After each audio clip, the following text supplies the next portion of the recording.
Good morning again from the workshop. As usual, two most important things. No Fujitsu, but it's a coffee inside. So a little bit of that and a little bit of this view.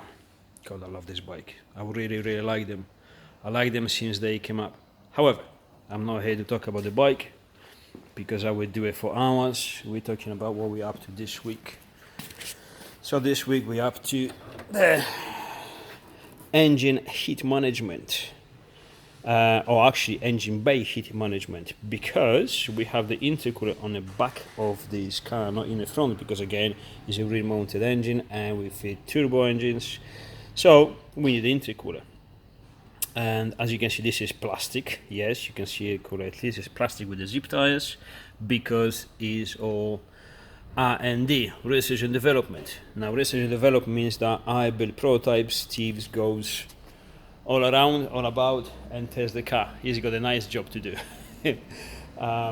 He goes out with all the sensors and all the stuff and checks the temps, so we can collect data. Now, obviously, we have the boost pipes, which are wrapped in this reflective tape. Reflective tape, again, as you can see, as you can probably imagine, reflects the heat away. Also, we have the exhaust, which is heat wrapped. The heat wrap keeps the heat more inside, so there's less heat radiation outside. So that already helps inside the engine bay temperatures, and the heat being absorbed from the boost pipes, which we want to keep them as cool as possible. Now this lid, this shroud, this prototype shroud around the intercooler is to ensure that we have the air going from outside the car through the grill, through the intercooler, and outside the intercooler. And we want to separate as much as possible, or completely, the hot air from the engine bay going to the intercooler. This is the reason for all of this. However, apart from the heat obviously not going through that shroud, we have to close this still, which yesterday Steve tested and made improvement. We also tested one of these, this ugly thing, but again, it's all experimenting, cheap and quick. But this actually made a huge difference. So something like this we have to put on, and for that I have a spare lid and a spare bumper as well, because the same shroud will have to be built from the intercooler, like here and there and there, like a square, till the edges of the outside of the bumper, from it to here, because we use the drag force to extract the hot air, the air from the intercooler going through those veins. But also, and that's why I have the spare lid, I want to chop this off, remove it completely, because there is actually a massive flow restriction because of these veins. They are not designed originally for the purpose we're using it for. So I would like to cut it open, put a mesh maybe, find something cool, and do more experiments and collect more data. Now, all the data we need is to know exactly where we're at, what temperatures we can manage, how much boost we can go before the temperatures are rising sky high or too much. Now, on the standard cars, even performance cars, Steve can tell you more about it because he collects all the data, all the stuff, and he knows more about that subject. They heat up massively, especially the supercharged cars. They heat the air that goes inside the engine massively. Now, it is very important, in my opinion, to cool the air down that goes through the turbine, through the turbo, which heats the air massively, and then cool it down to the engine, because the colder the air, the more oxygen. The more oxygen, the better the combustion. The colder that air, the lower the temperatures of the combustion inside the engine. And all the stuff. It's a huge topic. We can stay here for days, but that's not what we're doing here. Just to say what we're doing today. So, that's gonna happen. I'm gonna finish to build this prototype here. The problem with that is that everything is good, everything is great, and I'm sure a lot of people are gonna love it, because we're gonna give the car this kind of, racy look, performance or race car look, and a lot of people are gonna love it. I would. But there's going to be a lot of people that are not going to like it, because again, we're all different. We all have different preferences. Some would like to have a stealthy car. Like this customer here, he's got all nice, you know, I'm hoping that rubbish is gonna go today. Looks original, you know, nice and clean, but with nearly 300 brakes, but stealthy.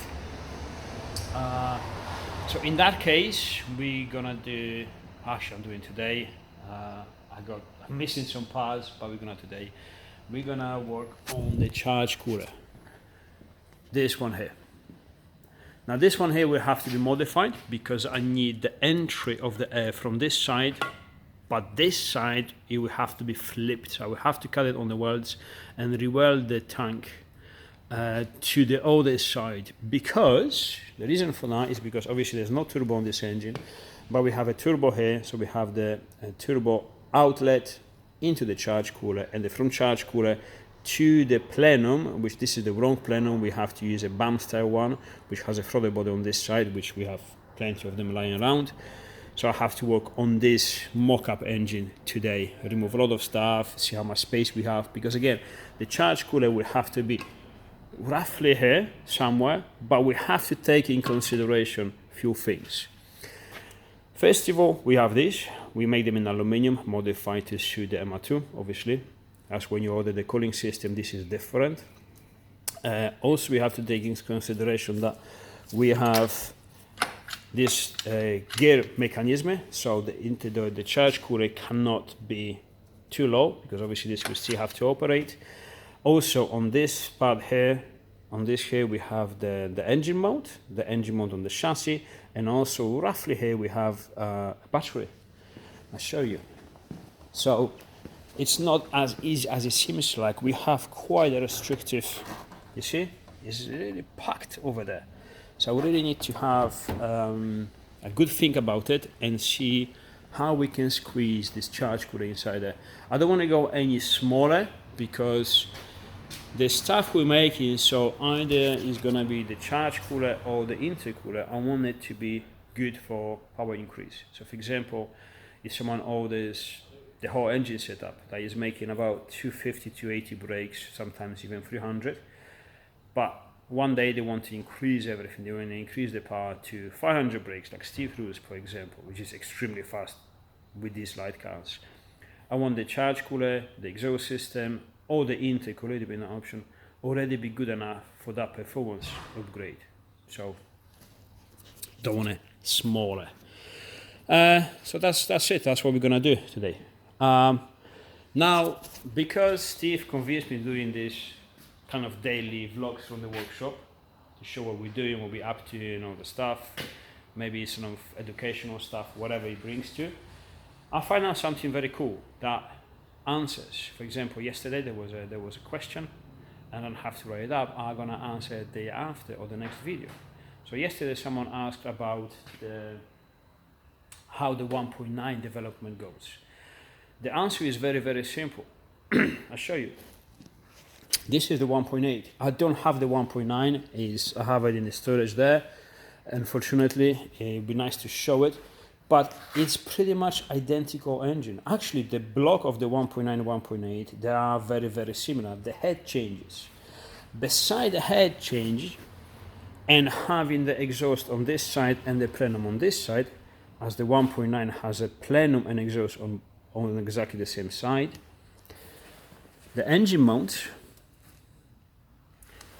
the gearbox mounts, the gearbox itself, and the linkage is exactly identical. The only thing that changes inside the gearbox is the flywheel with the clutch, the starter motor, and the gearing inside. Actually, we are playing with the diesel gearings ratios inside the petrol boxes. They're actually interchangeable between, so you can change that.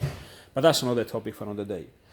What I'm saying is that the gearbox is identical, the engine is identical, the position of the alternator is identical, the tensioner is in the same place.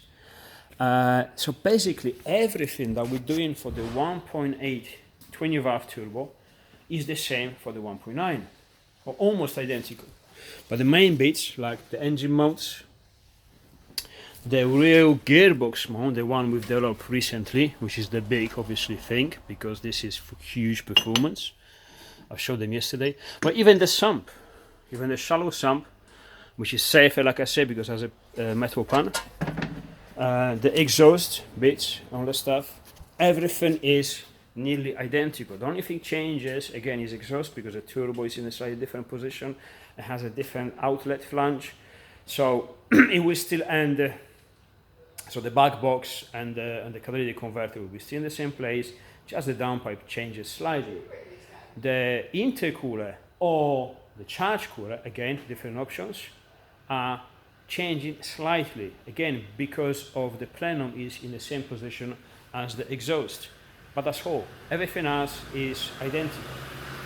So everything we're doing for this, it goes to the 1.9. So if you're thinking you don't want a 1.8, you want a 1.9, no problems. We can, ship you all the stuff, build the 1.9 setup as usual. So all developed, all done, no problems there.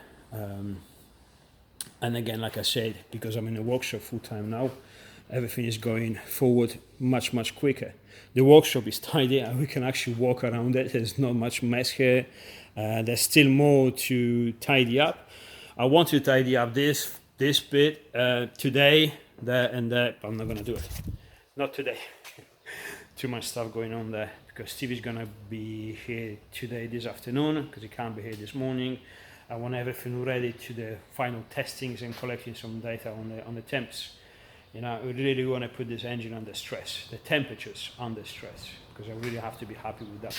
And in mid-time, I have to build that charge cooler. It's going to be a challenge to build everything today, but let's crack on. I'll see you tomorrow, I guess. What a beauty.